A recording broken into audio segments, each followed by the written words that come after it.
Bueno, como ya me presentaron, yo soy Jimena y voy a hablar de la nutrición personalizada en el paciente oncológico. Bueno, como todos sabemos, la desnutrición tiene una elevada incidencia en el paciente oncológico y evidentemente esta va aumentando conforme progresa la enfermedad. En España, diferentes estudios sitúan la desnutrición entre un 50 y un 70%. Y bueno, si bien en los últimos años se hicieron muchos esfuerzos para poder detectar y diagnosticar la desnutrición en estos pacientes, llama la atención los hallazgos en algunos estudios de que un gran número de pacientes no tienen una evaluación nutricional durante el proceso oncológico, no tienen una evaluación y un diagnóstico nutricional. En este sentido, si bien, bueno, todos sabemos que la desnutrición es un proceso multifactorial en el que influyen causas relacionadas con el tumor, con el paciente, con el tratamiento, es de destacar que hay una causa que se relaciona con el sistema sanitario. Y aquí se habla de déficit de unidades multidisciplinares, falta de incorporación de nutricionistas en las unidades, falta de implementación de métodos de detección y también un retraso en el inicio de un tratamiento adecuado en pacientes desnutridos. Bueno, como todos sabemos, la malnutrición es un factor de mal pronóstico en la evolución del paciente oncológico y sí que es importante decir que de todos los factores que influyen en ese pronóstico en el paciente oncológico, la desnutrición es quizás el factor más sensible y que tiene más potencial de ser revertido y ser modificable. Históricamente, bueno, la expresión máxima de la desnutrición ha sido la caquexia cancerosa y antiguamente la considerábamos como un evento terminal en el que solo se podía aplicar un tratamiento paliativo, pero bueno, con todos los avances en los últimos años en el conocimiento de lo que es la patogénesis de la caquexia, que es multifactorial, sí que se considera ahora un fenómeno temprano y que merece intervenciones preventivas, diagnósticas y terapéuticas tempranas. La caquexia tiene un carácter evolutivo. El espectro de la caquexia va desde una situación de precaquexia en la que hay alguna alteración inflamatoria no sintomática, con pequeños cambios en el peso o en la masa muscular, hasta una situación en donde hay una pérdida importante de masa muscular, una disminución de la funcionalidad y bueno, en estadios mucho más avanzados donde podría ser ya refractaria. Lo que sí es importante que tengamos en cuenta que esto debemos medirlo, porque si decimos que el deterioro nutricional ya comienza en estadios muy tempranos, muy iniciales en el paciente oncológico, debemos de definir ese deterioro, debemos medirlo y para poder mejorarlo tenemos que saber cómo está el paciente, ¿no? Las guías en este sentido sí que nos recomiendan hacer un cribado o una identificación de estos pacientes para poder actuar sobre ellos, tener en cuenta, una vez que los identificamos, reevaluarlos periódicamente, porque la nutrición evidentemente va evolucionando, y realizar una intervención temprana con revisiones periódicas. En este sentido, bueno, nosotros desde el Hospital Costa del Sol, sobre todo siendo conscientes de esa falta de detección o de ese retraso en la captación del paciente, hemos implementado dentro de un equipo multidisciplinar con todas las personas implicadas en el tratamiento del paciente oncológico un modelo de abordaje precoz, sobre todo teniendo en cuenta la base de ese carácter evolutivo de la caquexia para poder captar al paciente en estadios muy iniciales, muy precoces dentro de todo su carácter evolutivo. Este protocolo de abordaje ha tenido en cuenta sobre todo en la captación del paciente en el comité de tumores. Desde el comité de tumores o incluso desde el diagnóstico, que a veces es un poco antes del comité de tumores, poder identificar a aquellos pacientes que realmente tienen un riesgo nutricional per se por la misma localización del tumor o por pérdida de peso que hayan tenido en los estadios iniciales. Nosotros identificamos pacientes en dos grupos, un grupo de alto riesgo nutricional que por el tipo de tumor por donde está localizado ya es un paciente de riesgo, y aquellos pacientes que aunque no sean del grupo de riesgo nutricional, si han perdido peso se puedan ver precozmente y se puedan empezar un tratamiento y un seguimiento intensivo. Bueno, tenemos un seguimiento, una periodicidad en el seguimiento en estos pacientes y bueno, siempre establecemos una reevaluación periódica y sobre todo estar encima y estar pendientes de que el paciente vaya evolucionando en las mejores condiciones.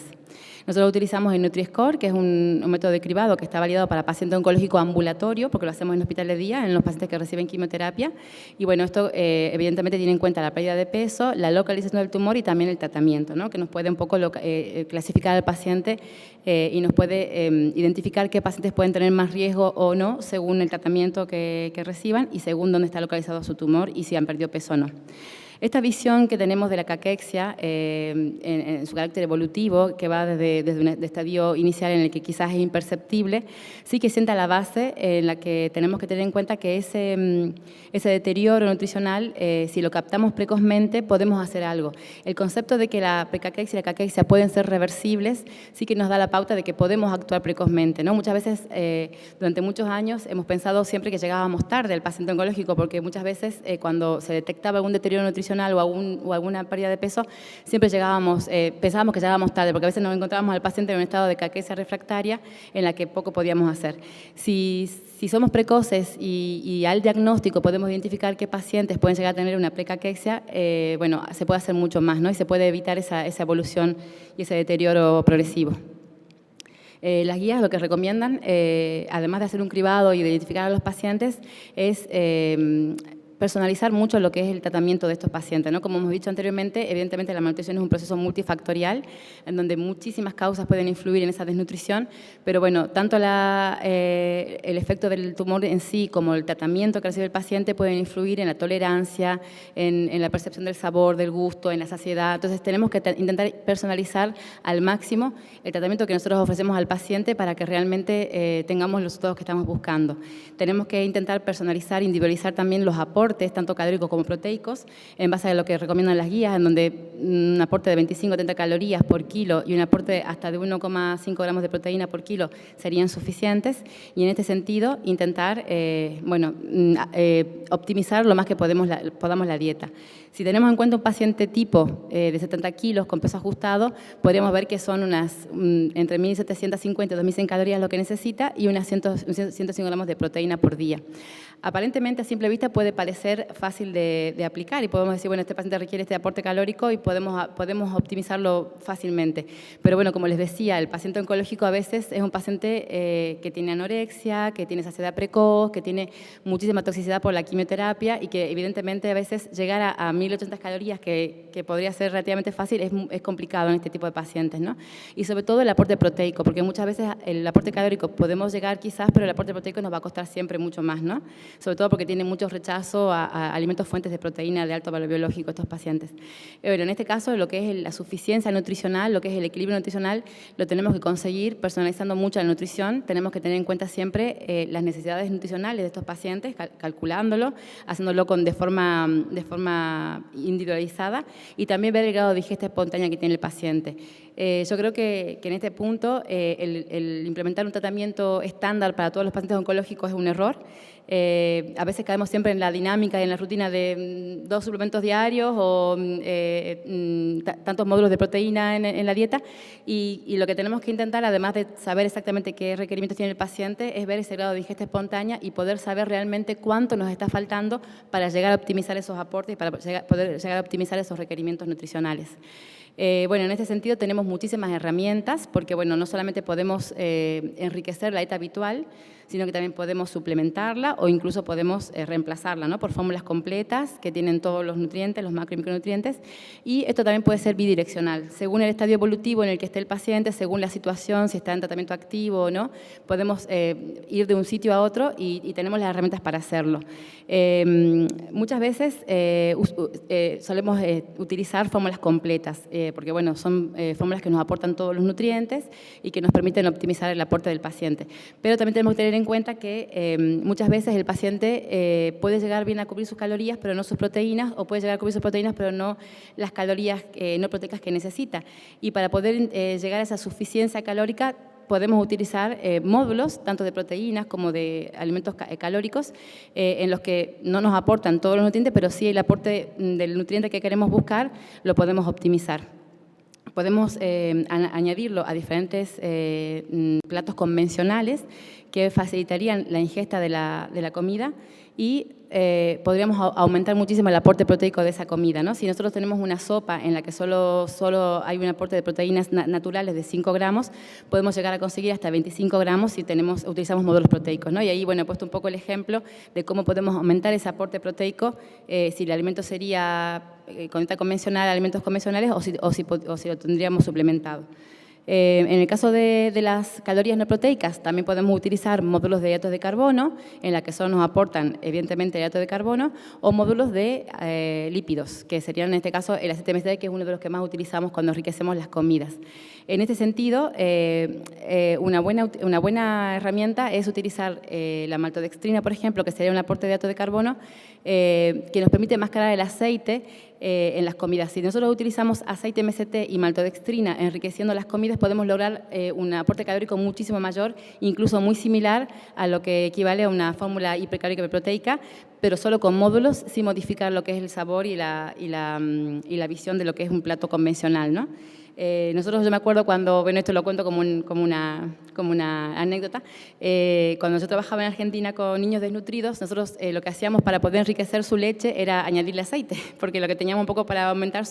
el aporte calórico de la leche de los biberones era con aceite. Evidentemente se quedaban glóbulos de grasa en la leche y era a veces muy difícil la palatabilidad, pero en este caso sí que se puede conseguir, y esto es parte de los métodos culinarios más elitistas, el utilizar el aceite enmascarado con la maltodextrina, porque crea glóbulos de grasa que son muy solubles en agua y que permite dar un buen aporte calórico en alimentos en los que no se nota prácticamente el sabor de la grasa, ¿no? Y creo que es una buena herramienta para poder enriquecer los zumos, los batidos de fruta, los helados, porque vamos a poder aumentar el aporte calórico, como veis ahí, de 200 calorías a casi 400, solo con 2 cucharadas de aceite y 2 cucharadas de maltodextrina. Bueno, evidentemente tenemos estas herramientas para poder utilizarlas en cualquier espectro de la evolución de la enfermedad en los pacientes oncológicos, sea en su dieta convencional, utilizando 1 o 2 módulos, aumentando el aporte como queramos, ¿no? Yo creo que un poco el objetivo aquí, lo que queremos con esto es recuperar la salud del paciente y conservar el apetito, conservar los hábitos, el ánimo, satisfacer la satisfacción que tiene el paciente por la comida, porque bueno, nos pasa a todos, yo creo, ¿no? Que el paciente muchas veces tiene desgano, a veces tiene rechazo a tomar el suplemento como un medicamento, y si lo utilizamos en platos convencionales sí que vamos a lograr mayor adherencia y bueno, mayor satisfacción del paciente por la comida. Lo podemos utilizar en diferentes estadios, y también es verdad que aquí en este sentido los módulos no solamente son de nutrientes, sino que también podemos utilizarlo con el objetivo de soporte nutricional o con el objetivo de modular esa respuesta inflamatoria propia del proceso de base del paciente oncológico, en donde diferentes nutrientes han demostrado tener algún efecto beneficioso en ese proceso inflamatorio del paciente. Quizás no hay evidencia de peso como para usarlo de forma sistemática, pero sí que hay estudios que nos dicen que probablemente los ácidos grasos omega 3 pueden modular esa respuesta inflamatoria, o quizás la glutamina puede ayudar a prevenir ciertos efectos secundarios de los tratamientos tanto de radioterapia como de quimioterapia. Y en este sentido sí que hay una revisión sistemática en donde la glutamina ha demostrado reducir la incidencia de mucositis en la radioterapia en pacientes con cáncer de cabeza y cuello. Recuerda que la glutamina es un aminoácido no esencial, pero que en situaciones puntuales se convierte en esencial, y aquí es donde podemos utilizar la glutamina como un nutriente específico. Bueno, este es el estudio hay varios estudios que dicen que la glutamina puede disminuir